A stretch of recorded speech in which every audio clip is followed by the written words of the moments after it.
Greetings and welcome to the Sports Card Ripping Teacher. So I totally forgot what I wanted to talk about this morning. Once I heard what Zach's Collections was talking about, I think last Friday, what is the hot dog? Now, hot dog, one of my favorite foods. You know, it's not the healthiest thing in the world for you, so I don't have a lot of them, but I love a hot dog, and I think it's its own thing. A hot dog is just a hot dog, not a sandwich, not anything else you want to call it, but it's a hot dog. And one piece of advice I always give my kids, in life, you're never too good to eat a burger dog as well. There's always those times when you don't have the hot dog bun to go along with the hot dog. All right, class is in session. Today is Wednesday, September 3rd, 2025. Lesson 14 goes out to, that's right, Ernie Banks. One of the greatest, I think still the face of the franchise for the Chicago Cubs. I feel like, as the generations go on, it'll be Ryne Sandberg and then maybe it'll be Anthony Rizzo. But for me, when you built that Mount Rushmore of Chicago Cubs players, Ernie Banks is definitely, well, if you have four, it can't really be front and center, but it should be the biggest of all the pictures there, that's for sure. This date in history, oh man, what was the date now? Holy cow, hold on. These are live, folks. I don't edit anything here whatsoever, but put a guess in the chat. This date in baseball history, Ty Cobb had his last hit, number 4,189 in his career. Give me a guess. What year was that? And this is embarrassing. Oh boy. And that was in 1928. Now, birthdays. In 1969, Keith Traylor was born. Now, I'm not a big Bears fan at all, but I do love big men in football. And who remembers the time that Keith Traylor got his paw up there to disrupt the screen and he made the interception? Let's join the play already in progress. Mark Brunell is stepping back. First down, Jacksonville. They trail 13-0. The screen is intercepted. Big Keith Traylor. Look at him. Go. Go. 40, 50. Watch out. The earth is shaking. He's at the 30. He's at the 20. He won't give it up. Oh, my. I mean, that just brings a smile to my face. I do feel like there was a point where he wanted to hand it off to a couple of guys. His eyes were really big, but it was almost like the defensive players like, no, you just hold on to it. And that was a good Bears team. And once he was starting to go down, he wrapped it with both hands.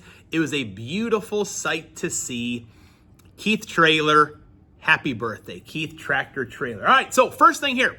We are going to do our contest. I was going to have people do a VR, but there were some big VRs going on at the moment. Pastor Ken, he just had his.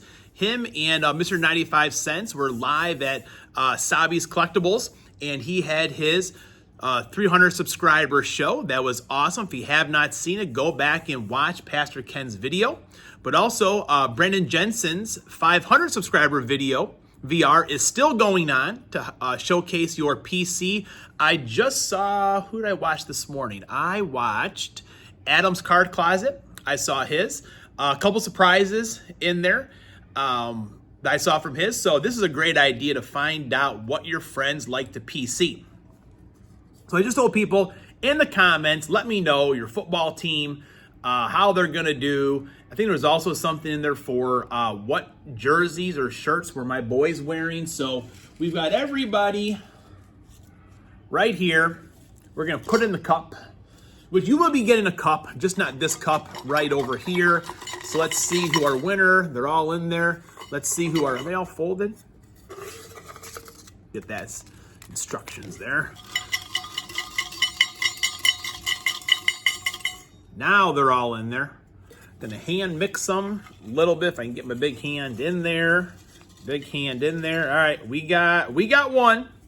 We've got one, and the winner is LCC, Lively Card Collector. Look at that. Look at that. Fernando Tatis. No way. So Lively is the winner. I'll be getting out a mug to him.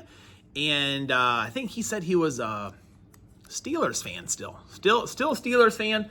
Likes the Angels as well, so I'll definitely put some things together for him. So Lively, congratulations.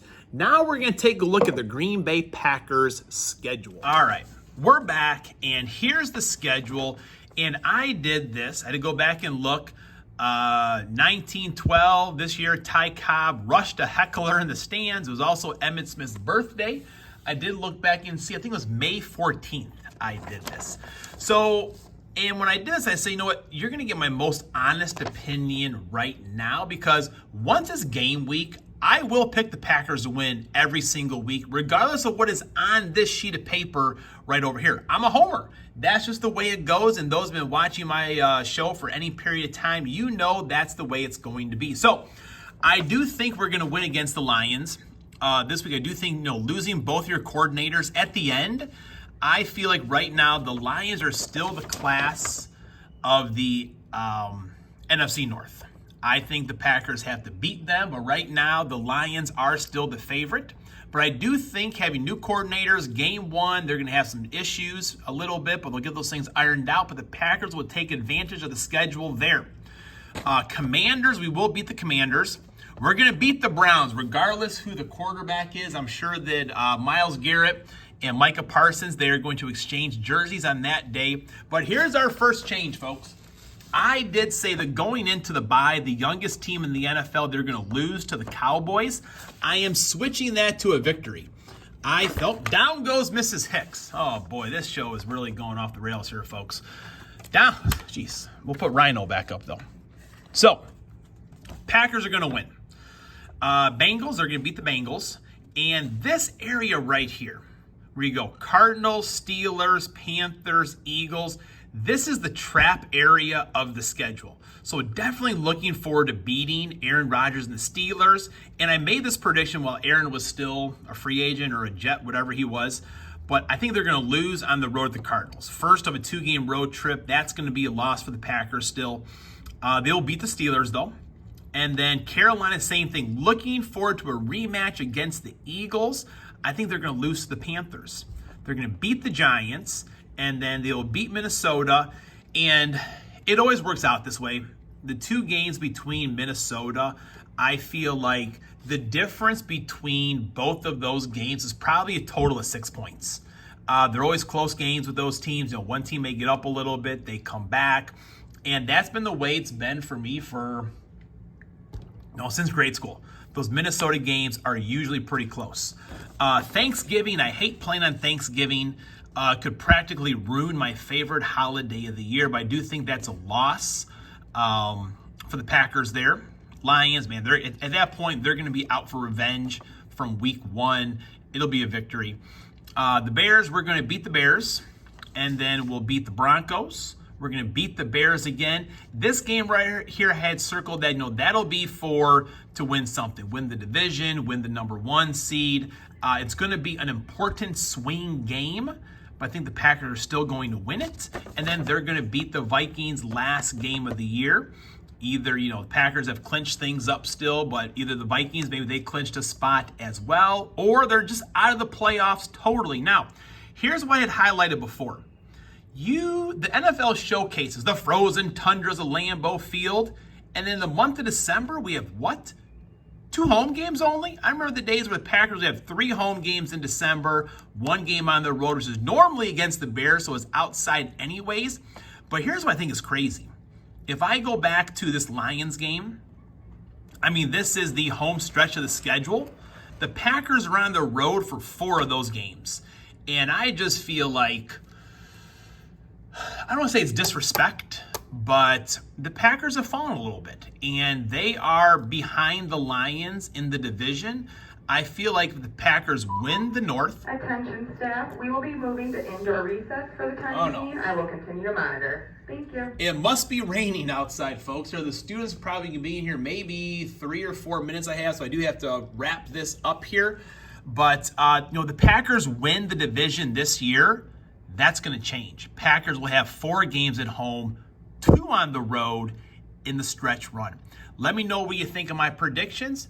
And again, if you haven't done so already, let me know what do you think your team's going to do this NFL season. Class is is dismissed.